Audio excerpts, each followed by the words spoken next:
আইপিএলের ইতিহাসে ঘটল এক বিরল ঘটনা, যা এর আগে কখনোই ঘটেনি। 2025 আইপিএলের মৌসুমটা স্থগিত করা হয়েছে এক সপ্তাহের জন্য।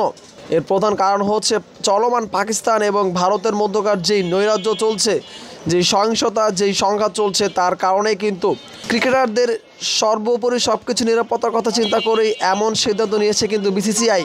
এর আগে কখনোই এমনটা আইপিএলের ইতিহাসে দেখা যায়নি।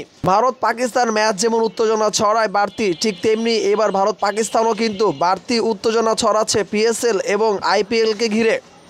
এই দুইটা লিগই কিন্তু এখন স্থগিত অবস্থায় রয়েছে। যতক্ষণ পর্যন্ত ভারত পাকিস্তানের সংঘাত সমাধান না হচ্ছে, ততক্ষণ পর্যন্ত এই ম্যাচগুলো হয়তো বা চলমান অবস্থায় নাও হতে পারে।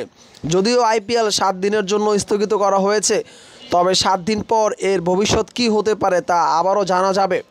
এর আগে গতকাল পাকিস্তানের ড্রোন হামলা চালায় ভারত, যার ফলে রাওয়ালপিন্ডি স্টেডিয়াম কিন্তু দুমড়ে মুচড়ে গিয়েছে। তারই পাল্টা জবাবেই এমনটা হুঁশিয়ারি এবং সংঘাত কিন্তু চলছে পাকিস্তান এবং ভারতের মধ্যে।